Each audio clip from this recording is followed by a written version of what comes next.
এ plus B দেওয়া আছে, A plus B equal to দেওয়া রয়েছে 8, আর দেওয়া রয়েছে A B equal to, A B value দেওয়া রয়েছে, এ বি ইকুয়াল টু দেওয়া আছে 10। তো এটা দেওয়া আছে, এবার আমাদের বের করতে হবে এ কিউব প্লাস হচ্ছে বি কিউব। তো এইটা তো দেখো, এটা আমরা তো নর্মাল যেটা নিয়ম সেটা তো আমি দেখো অঙ্কটা হচ্ছে আমি মানে যেটা ঠিক অ্যাপ্লাই করব সেটা বোঝানোর জন্য, ঠিকটা হচ্ছে যাতে তোমাদের মাথায় থাকে, তার জন্য আমি একটু ডিটেলসে করছি। তো এটা আমাদের কি হয়, A plus B whole cube minus 3ab into A plus B. Okay, এবার তো এই ভ্যালুগুলো এখানে পুট করে ক্যালকুলেশন করলে আমাদের হবে। তো এই অঙ্কটা ডেটাগুলো হচ্ছে ছোট দেওয়া রয়েছে, তো তার জন্য কিন্তু এটা আমরা জাস্ট ভ্যালু পুট করেও করতে পারি। তো আমি তার থেকেও একটা সহজ পদ্ধতি সেটা ইউজ করব, সেটা হলো কি ডিজিটাল সাম। ডিজিটাল সাম, তো দেখো আমার যেহেতু পরিকাঠামো অতটা উন্নত না, তার জন্য আরও একটু বেশি সময় লাগছে। তো দেখো এবার হচ্ছে এ প্লাস বি এর ভ্যালু কত, 8। তো ডিজিটাল সাম এখানে 8। তো এবার এই সংখ্যাটা হচ্ছে যেহেতু বড়, তো আমরা যখনই হচ্ছে ডিজিটাল সাম হচ্ছে আমাদের দেখো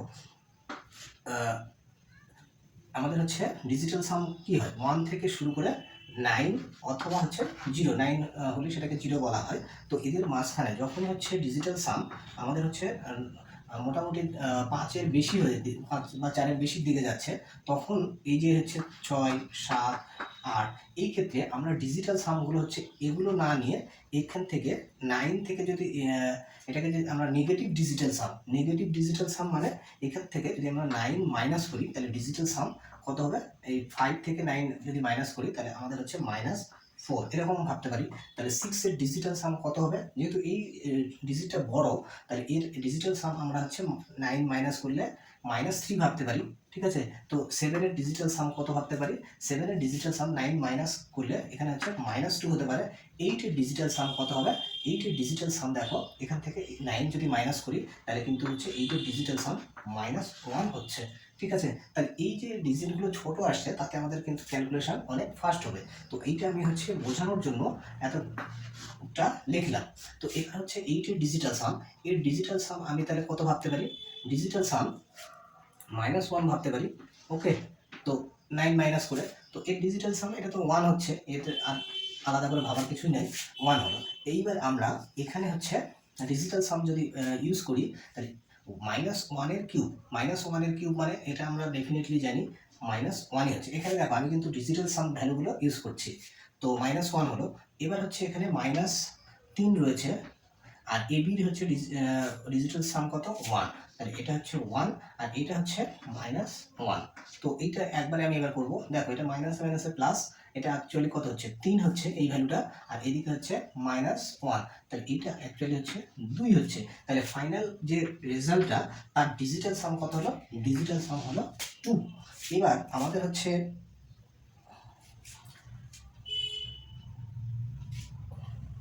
এবার দেখো অপশানগুলোতে যেগুলো রয়েছে সেগুলোতে একমাত্র কোনটাতে ডিজিটাল সাম 2 রয়েছে সেটা আমি অপশানগুলো লিখছি, আমার পরিকাঠামো অত উন্নত না, একটু সময় লাগছে।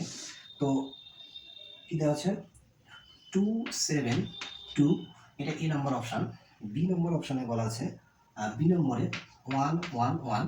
সি নম্বরে বলা আছে 2, 1, 5 আর 2, 1, 5, 3, 1, 2, 312। এটা হচ্ছে ডিতে বলা আছে। দেখো কোনটাতে ডিজিটাল সাম 2 হচ্ছে, আমরা সেটাই আমাদের সঠিক উত্তর হবে।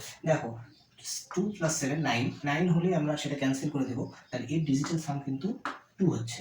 এটা হচ্ছে 3, এর ডিজিটাল সাম 3 হচ্ছে। এর ডিজিটাল সাম কত হচ্ছে, এটা 6, 6 2 8, ডিজিটাল সাম কিন্তু 8 হচ্ছে। এর ডিজিটাল সাম হচ্ছে 6 হচ্ছে। তাহলে আমাদের ফাইনাল যে রেজাল্টটা ছিল তার ডিজিটাল সাম কত, 2 হয়েছিল। তাহলে এ অপশানে একমাত্র ডিজিটাল সাম 2 পাচ্ছি, তাহলে এ অপশানটাই আমাদের সঠিক আনসার হবে। তো আমাদের এক্ষেত্রে কারেক্ট আনসার কিন্তু এ নম্বর অপশান। তো আমি তোমাদের আশা করি ইন ডিটেলস শর্টকাট, তার ভেতরেও আরও যে শর্টকাট করা যায় আমি সেটা শিখালাম। তো আশা করি তোমরা বুঝতে পারলে আমার পরিকাঠামো উন্নত না হওয়ার কারণে একটু বেশি সময় লাগছে, তোমরা একটু অ্যাডজাস্ট করে নিও। তো চলো পরে কোশ্চিন।